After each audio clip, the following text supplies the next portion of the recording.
Assalamualaikum warahmatullahi wabarakatuh. Selamat datang mahasiswa Universitas Terbuka UPBJJ UT Jambi semester 6. Kembali bertemu dengan saya, Firna Jumira. Saya akan menjadi tutor untuk mata kuliah Statistik Pendidikan PEMA 4210.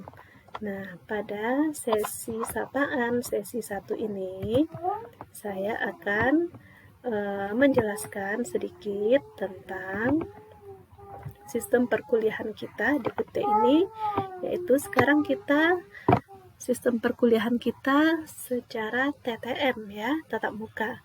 Jadi nanti kita perkuliahannya secara tatap muka.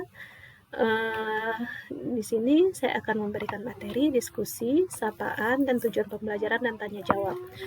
Lalu untuk bahan-bahan perkuliahan kita seperti materi yang saya share ini semuanya ada di Silayar UT, bisa di-download di Silayar UT. Kemudian di sini kita akan membahas juga nanti ada diskusi, kemudian tugas-tugas juga akan saya berikan di Silayar UT ya. Nah, untuk mata kuliah statistik pendidikan ini kita ada 9 modul dan sudah saya bagi menjadi 8 kali pertemuan. Pada sesi pertama ini kita akan membahas langsung 3 modul, yaitu modul 1, 2, dan 3.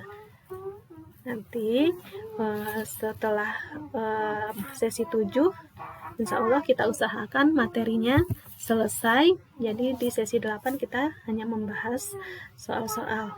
Nah, modul-modul yang ada di mata kuliah statistik pendidikan itu, yang modul pertamanya itu adalah tentang pengetahuan dasar statistik, modul kedua penyajian data dalam bentuk tabel, modul ketiga penyajian data dalam bentuk diagram, kemudian dilanjutkan dengan modul keempat ukuran pemusatan, lokasi, dan dispersi, modul kelimanya ukuran kemiringan dan ukuran keruncingan dari kurva normal, modul keenamnya adalah kurva normal dan kegunaannya, kemudian dilanjutkan modul ke-7 yaitu dengan kurva lain dan kegunaannya. Lalu modul ke-8 pengujian hipotesis, dan modul terakhir adalah analisis regresi linear sederhana dan korelasi.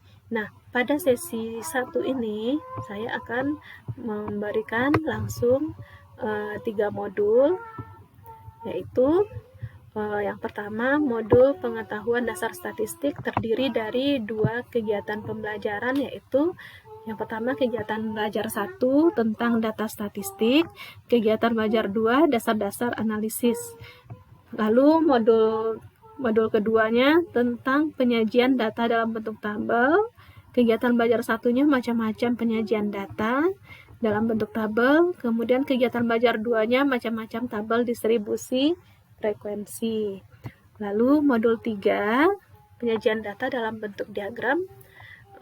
Kegiatan belajar satunya macam-macam bentuk diagram untuk data tidak berkelompok, dan kegiatan belajar 2-nya macam-macam bentuk diagram untuk data berkelompok. Baik, kita lihat pembahasan masing-masing modul. Modul 1 ini pengetahuan dasar statistik ya, jadi nanti kita akan mempelajari tentang data statistik, yaitu apa itu pengertian statistik, macam-macam data, dan bagaimana proses pengumpulan data. Lalu kegiatan belajar 2-nya nanti ada dasar-dasar analisis. Apa saja yang kita pelajari dari dasar-dasar analisis ini, yaitu tentang aturan pembulatan bilangan dan notasi jumlah. Nah, kemudian untuk modul 2 kita penyajian data dalam bentuk tabel, yaitu kegiatan belajar satunya macam-macam penyajian data dalam bentuk tabel, ada aturan-aturan pembuatan tabel, macam-macam tabel, dan apa itu tabel distribusi frekuensi. Pada kegiatan belajar 2-nya baru kita akan belajar tentang macam-macam tabel distribusi frekuensi. Jadi tabel distribusi frekuensi itu ada 3, tabel distribusi frekuensi relatif, tabel distribusi frekuensi kumulatif, dan yang ketiga jenisnya adalah tabel distribusi frekuensi relatif kumulatif. Nah, untuk modul 3 nanti adalah penyajian data dalam bentuk diagram. Ini dibagi 2 lagi, yaitu macam-macam bentuk diagram untuk data tidak berkelompok. Jadi untuk data tidak berkelompok ya, yang belum kita kelompokkan, data tersebar, yaitu kemudian yang keduanya, pada kegiatan belajar 2-nya kita akan belajar macam-macam bentuk diagram untuk data terkelompok. Nah, untuk data yang tidak terkelompok ini bisa nanti berbentuk diagram garis, diagram batang, diagram lingkaran, kemudian diagram lambang ya, ada 4 macam. Kemudian untuk data terkelompok ini bentuknya ada berbentuk ogif dan histogram. Nah, saya ingatkan lagi, untuk penilaian pada TTM ini adalah porsinya, kontribusinya untuk nilai akhir mahasiswa itu 50%. Jadi tergantung keaktifan dan rajinnya mahasiswa tersebut membuat tugas ya. Jadi silakan diikuti kuliah ini dengan baik dan dikerjakan tugasnya. Kemudian porsi 50%-nya lagi adalah dari ujian akhir nanti UAS.